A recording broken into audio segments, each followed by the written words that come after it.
Hello YouTube, my name is Paul, hope you're all keeping well. Welcome back to another pickup video, a Sinclair Spectrum inspired video. A system that is dear to my heart, a system I love collecting for, because there seems to be an infinite amount of games on that system. It just doesn't stop, does it?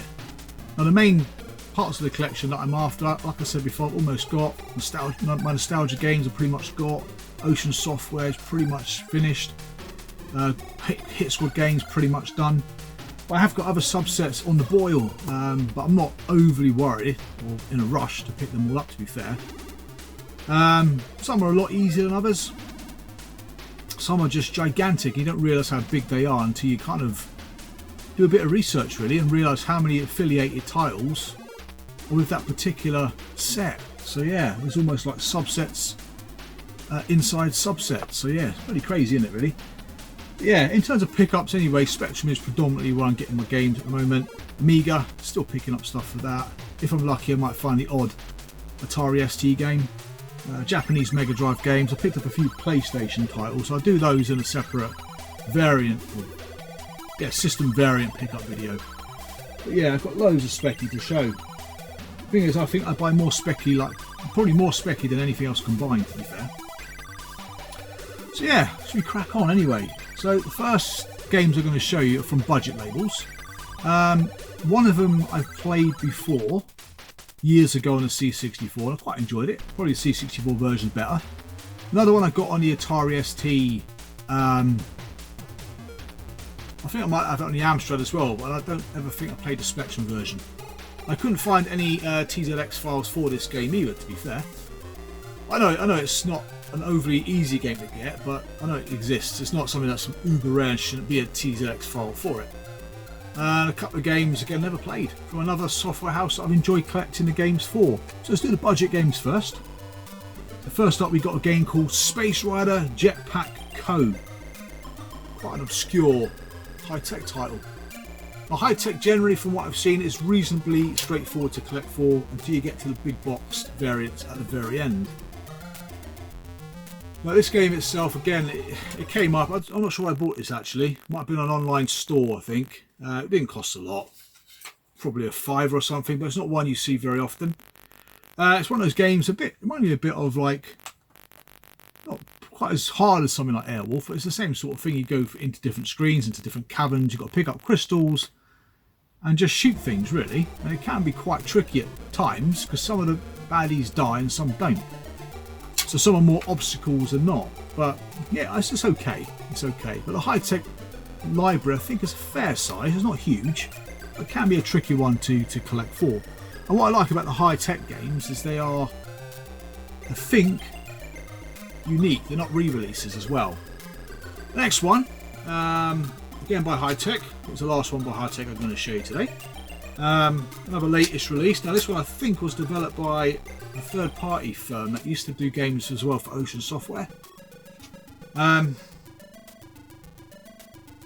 forgot who they are now. I want to say Twilight might have done this. And that's Atomant, which is some variation on, say, Bomb Jack. Just the levels are a lot bigger. You've got to pick bombs up. Take the bombs to the top of the tower, drop them off and go down and get some more bombs. So yeah, it's like Bomb Jack, less frantic.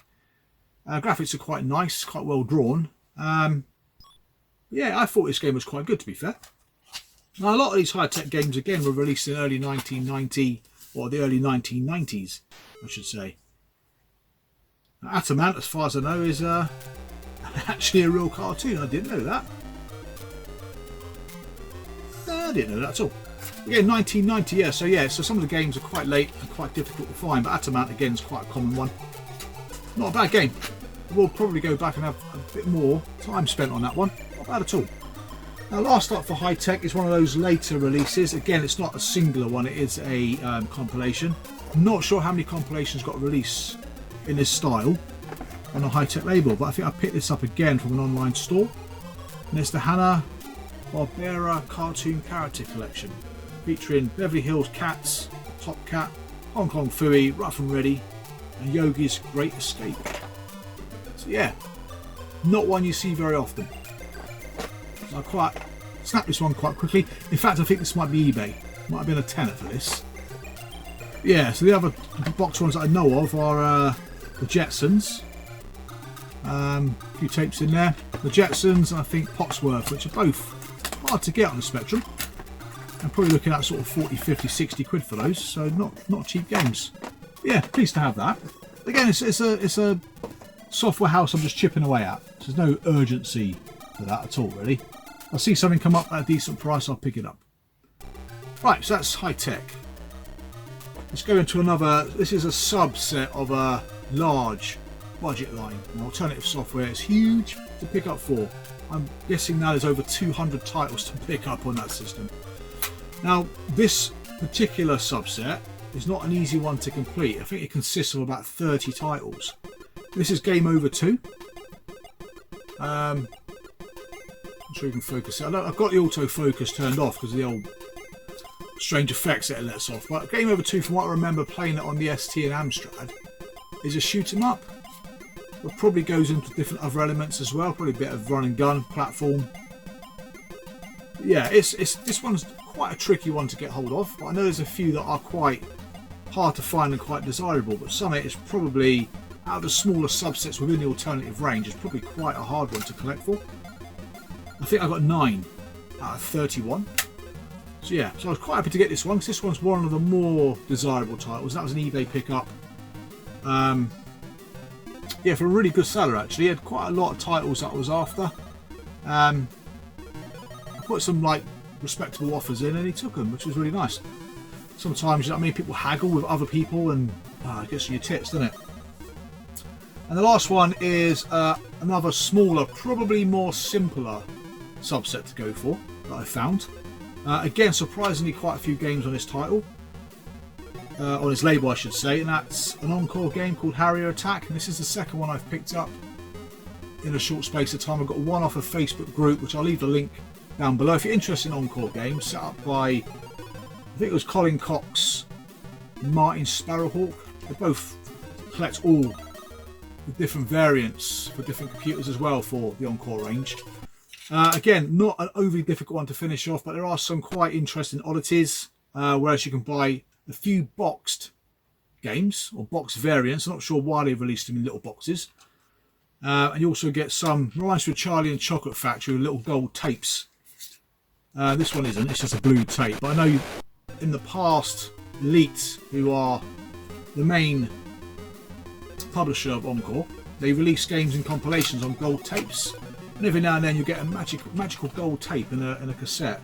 I've got 3 or 4 which I think I picked up before. I think Paperboy is quite a common one to get a gold tape, but yeah, if you're really into that kind of, I don't know, variant collector, then there's loads of variants to pick up on the Encore label. But I think I have all the standalone Encore titles. So there was a chap who literally sold his whole collection off quite recently, and none of them cost more than a tenner. And I think he's still got the vast majority sat there now at sort of 3 quid each. So it's not a desirable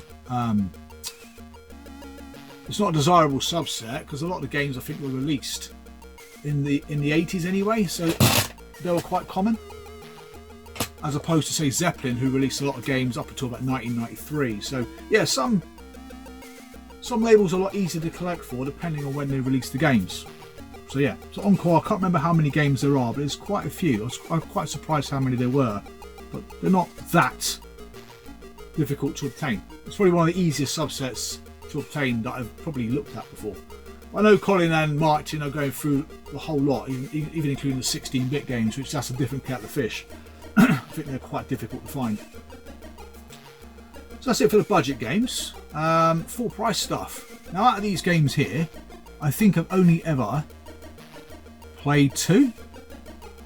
Some of these are quite awkward to find. Now, another large label, US Gold, has again many different subsets within it. I've got sort of 2 or 3 of them here to show you, but again, it's one of those collections that it's just hard to collect for. It's probably more difficult to find US Gold games on the Spectrum than it is Ocean Software games. So 1 or 2 of them you just don't see. A bit like Tank and a bit like Robocop 3, for example, you just don't see them. So let's go for the, just move the camera along, why don't you? One that isn't part of US Gold. This is Electric Dreams game. A game I've been after for ages, a bit like, say, Savage, which I still want on the Spectrum, just don't ever see it for a decent price. When it comes up at auction, it goes for a lot more than you expect it to go for. This is Karnov.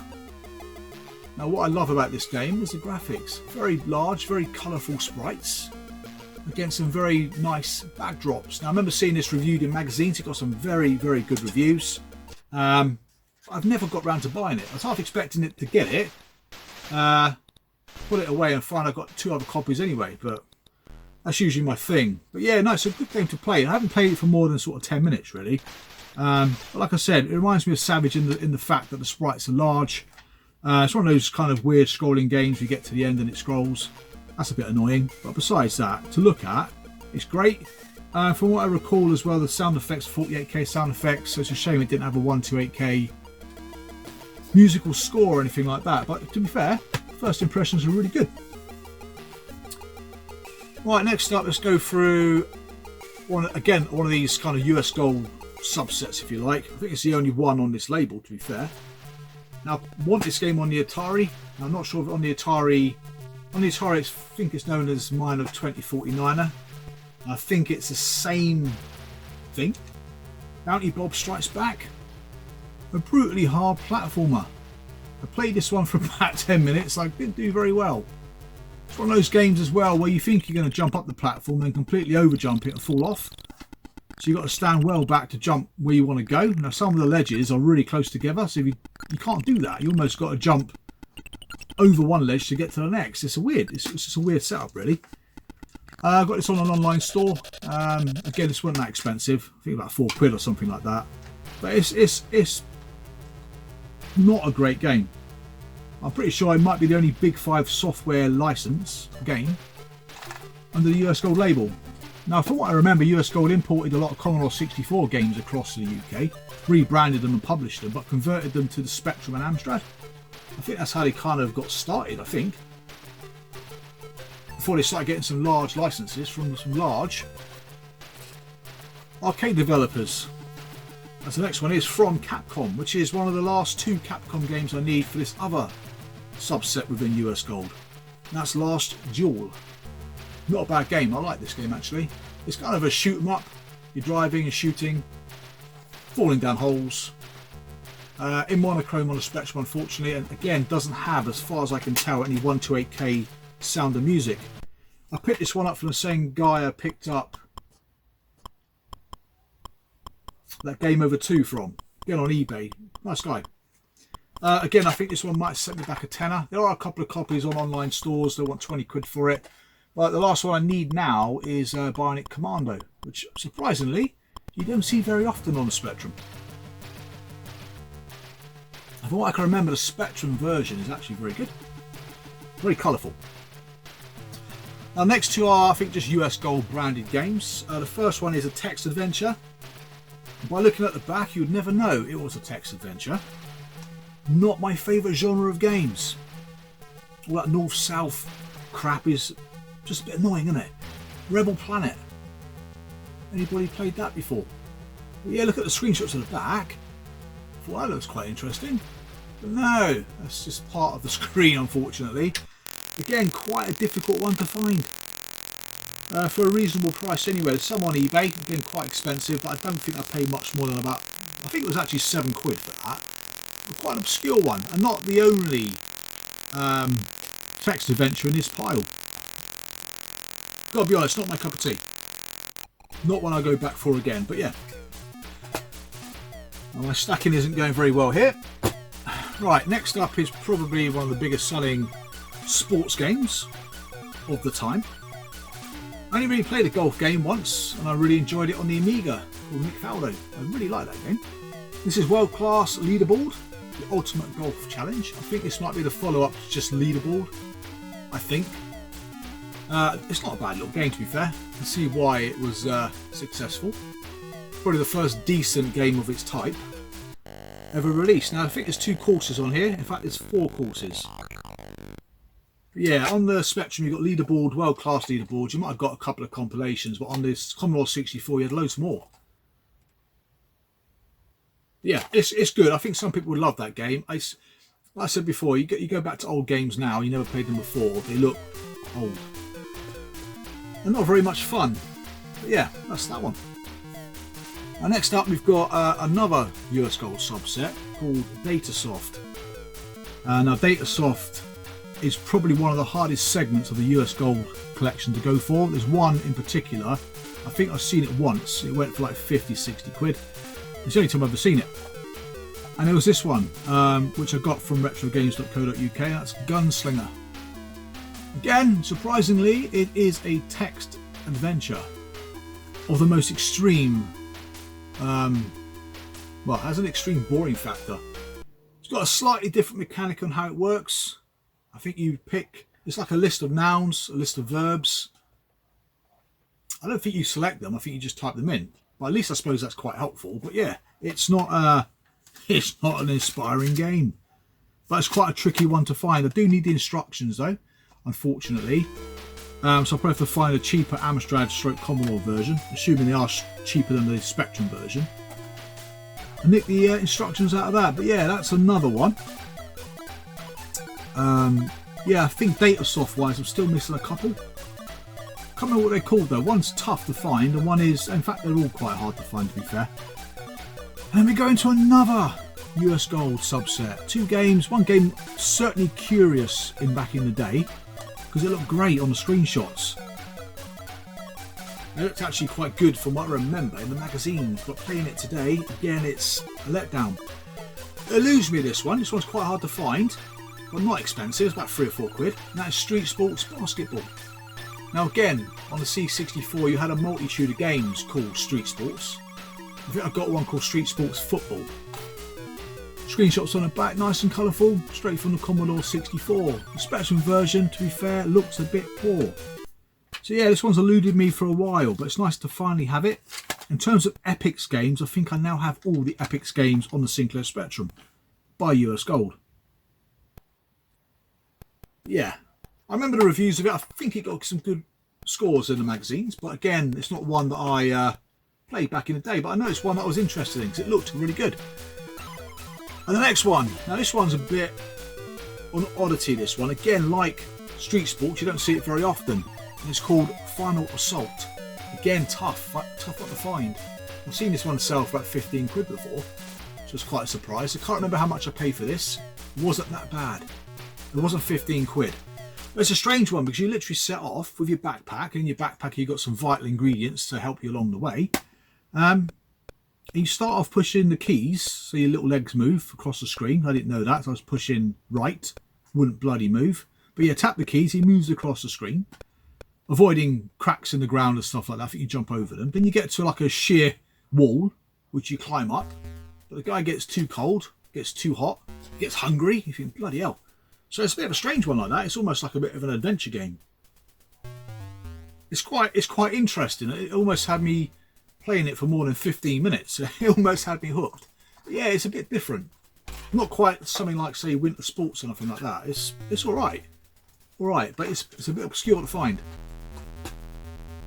And we're down to the last two, both by Gremlin Graphics, another label that is bloody hard to collect for and to finish off. Some very early games that are quite hard to find, and some very late games that are quite hard to find. In fact, one I think was only released in small numbers by popular demand via magazines. I got it on the Amstrad, but I do not unfortunately have it on the Spectrum, and I don't think I've ever seen a Spectrum version, even though I've seen about half a dozen copies of Nigel Mansell's World Championship, or just World Championship, on the Amstrad. But yeah, Specky version is elusive. Does it actually exist? Is there such a thing? I played it on emulation, but I've never seen it before. Well, it does exist. My first up is a quite a complicated game to get on the Gremlin label. Don't come up that often. I can see why. Not a great game. That's Butcher Hill. I remember seeing this in the magazines, being quite curious as well. It looked okay, but to play, from what I've seen so far, it's not a great game. This one I think was a tenner as well, maybe. I can't remember what I offered the guy for this. I'm glad he accepted though, but there are some Gremlin games that I'm struggling to find for the set. I think I'm still missing, it's got to be at least 8 missing from the set. Again, it's quite a complicated one to go for. Again, what saves this game is the Ben Dalglish soundtrack, which is really good. The game itself though, from what I've played so far, isn't. I'd much prefer Platoon, which is probably a similar style of game, not similar how it plays, but it's all set in, I'm sure it's set in Vietnam, isn't it? But yeah, and this one is probably the surprise out of all the games I've got to show you here. Actually, I was quite impressed with this game. Got some nice little mechanics in it, got some nice animation. Took me a little while to get used to the controls though, to get the bike going. That is Super Scramble Simulator. This is actually surprisingly good fun. Yeah, again, this one has eluded me for a little while. I was really pleased to finally get hold of that. Yeah, it's one of those games you just go over obstacle courses you would expect from a bike like that. Going up steep hills, changing gear so you can get up the hills and not going too fast down the hills, jumping over things. A bit like a modern Eddie Kids Jump Challenge. That was alright on the Spectrum, wasn't it? But this is, yeah, more sophisticated version. Again with a great Ben Dalglish soundtrack. I think it was developed by Magnetic Fields as well. Got an awesome pedigree, haven't they? But yeah, I certainly would recommend that. Of all the games I got there, I think I enjoyed that. Last Duel was alright. Karnov was good. Atamant was another one, was quite good. The others, I don't know if I'd play them again. That's the problem when you go for these subsets and stuff, don't you? Just pick up stuff just to kind of finish the set, really. But yeah, there's loads and loads more specky stuff to show. I'll leave those for later videos. I'll try and do another varied pickup video for the next one, showing the games I mentioned earlier on, or for the systems I mentioned earlier on. But yeah, Amstrad stuff is not coming up very often. I have picked up 1 or 2 Amstrad items outside of my remit of Ocean games. But yeah, so I'll do that. I'm going to try and get a few videos done, so I'm off on holiday for a bit, so we'll get a few more videos up. Recently stuck up the collection video for the Atari. And just like a top 25 Atari games, I think I'm going to do that for every collection I go through until I've finished at some point. Anyway, thank you very much for watching the video. Thank you very much for subscribing. See you guys again real soon. Take care and bye for now.